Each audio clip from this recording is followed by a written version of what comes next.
Di Quran surat Al-Imran 3:45 itu tertulis di sana. Dikatakan begini, saudara. It's qalatil malaikatu ya Maryamu innallaha yubassyiriki bi kalimatin min husmuhul masihu Isa ibnu Maryaman wajihan fid dunya wal akhirah. Jadi ketika itu Al-Quran bilang begini. Ketika itu Allah berfirman kepada malaikat Jibril, hai malaikat Jibril, lu datengin deh ke Maryam dan katakanlah kepada Maryam, innallaha yubassyiriki bi kalimatin min husmul masihu Isa ibnu Maryam. Pokoknya diniat.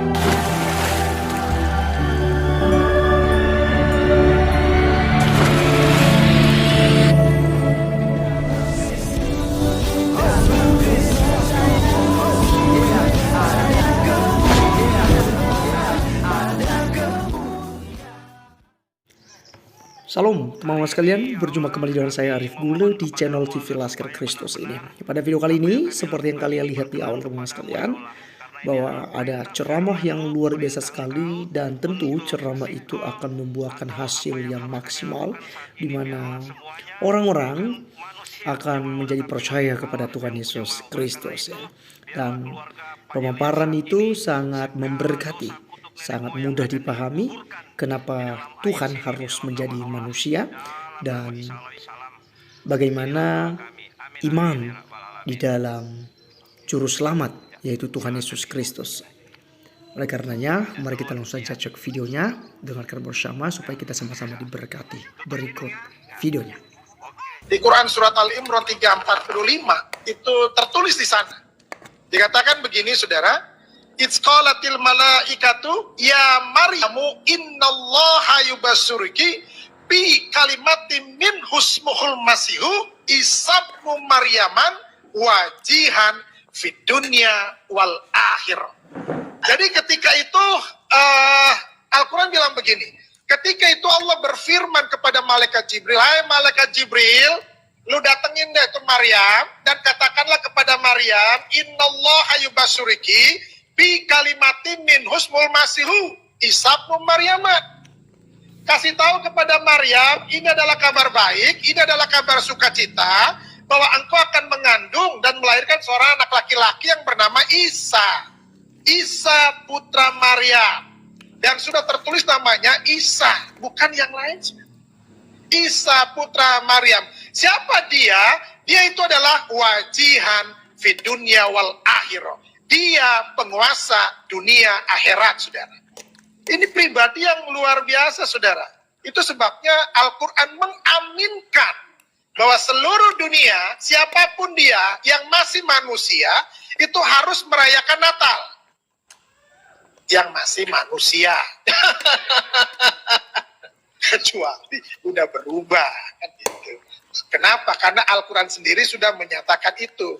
Kok Al-Quran menyatakan itu ya? Yes, ini hal yang sangat penting. Kenapa yang dibawa? Keselamatan dunia ini. Manusia itu butuh keselamatan. Ketika manusia itu butuh keselamatan, apa yang harus dia lakukan? Dia harus mencari keselamatan itu. Bagaimana caranya mereka mencari jalan keselamatan itu? Ada yang rambutnya dibotakin supaya kudus, ya kan? Ada yang harus menghadap ke arah mata angin, karena di sanalah ada Tuhannya untuk selamat.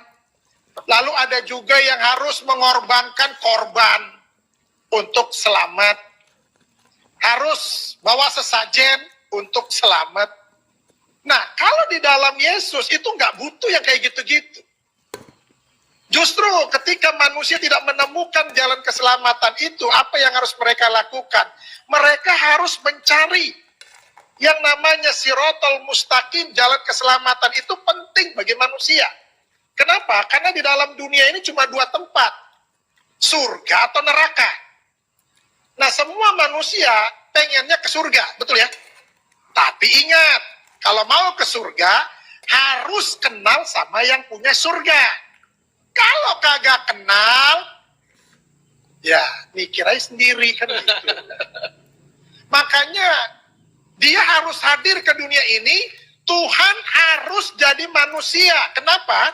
Karena dia sudah mengirim rasul-rasul, sudah mengirim nabi-nabi, tetapi manusia tetap keras kepala. Gak bakalan gue mau. Pokoknya gue mau suka-suka gue, semau gue, katanya kan. Lalu bagaimana? Ini Tuhan ini punya kasihnya begitu luar biasa. Yang tadi sudah disinggung, karena begitu besar kasih Allah. Apa yang Tuhan mau lakukan? Ini manusia ini harus, semuanya ini harus masuk surga. Karena neraka diciptakan untuk setan, untuk genderuwo, untuk iblis. Bukan untuk manusia. Manusia ditempatkan semuanya masuk surga. Amin. Tapi yang bagaimana dulu? Nah itu kemauannya Tuhan, itu hatinya Tuhan. Tuhan mau semua manusia itu masuk surga. Bagaimana caranya untuk Tuhan menyelamatkan manusia? Dia harus jadi manusia. Kenapa harus jadi manusia? Karena yang diselamatkan manusia, bukan monyet. Kalau yang diselamatkan monyet, ya otomatis dia harus jadi monyet dengan bahasa monyet. Tapi yang diselamatkan manusia, itu sebabnya dia harus jadi manusia. Makanya ada yang bilang, Tuhannya orang Kristen mau lucu, jadi manusia. Suka-suka dia. Dia mau jadi apa ke suka-suka dia. Ya puji Tuhan, yang diselamatkan target utamanya adalah manusia, maka dia harus jadi manusia dengan bahasa manusia. Dengan gaya hidup seperti manusia. Nggak mungkin dia datang sebagai roh. Kenapa? Ngeri. Ada suara, nggak ada wujud. Budi, ada suaranya, tapi nggak ada wujudnya. Bahaya kan ini? Nggak mungkin juga dia tiba-tiba datang, cring, jadi manusia dewasa. Kenapa? Karena manusia selalu mencari silsilah. Dia anak siapa? Bapaknya siapa? Tapi ada tuh yang model kayak gitu, Bang. Ada ya? Mr. Bean. Jatuh. Itu manusia nggak jelas. Maka hidupnya juga nggak jelas. Yesus harus jadi manusia. Dengan bahasa manusia. Tujuannya cuma satu. Manusia harus diselamatkan dan dibawa ke surga. Makanya ini manusia yang sangat suci. Al-Quran bilang begini, saudara. Di dalam Quran surat Maryam 19 ayat 19 dibilang begini. Qala innama ana rasulu rabbika li'ahaba laki gulaman zakiyya. Artinya begini. Ketika malaikat Jibril diutus oleh Allah kepada Maryam, Jibril bilang begini, sesungguhnya aku hanya utusan Allahmu. Aku hanya utusan Tuhanmu, ini kata Jibril. Untuk apa? Untuk menyampaikan anugerah kepadamu. Apa anugerahnya? Seorang anak laki-laki yang suci. Artinya, Yesus ini bukan manusia berdosa dan tidak ada dosa di dalam hidupnya. Itu sebabnya dia harus menyelamatkan. Kenapa dia harus menyelamatkan? Karena dia nggak berdosa. Yang bisa menyelamatkan manusia adalah orang yang nggak berdosa.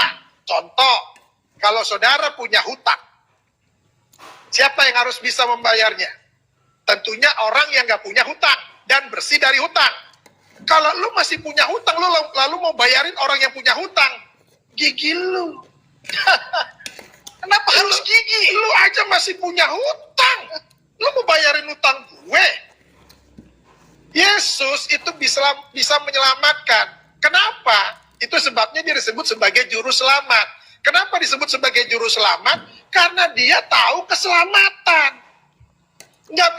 Orang tuh nggak bisa disebut sebagai juru bicara. Kalau ngomongnya kagak jelas. Assalamualaikum, Mama Imu.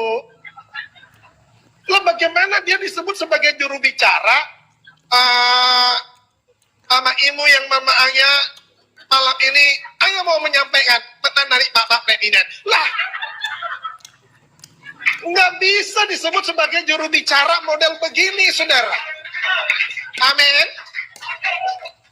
Yesus disebut sebagai juru selamat. Kenapa? Karena dia tahu jalan keselamatan. Haleluya.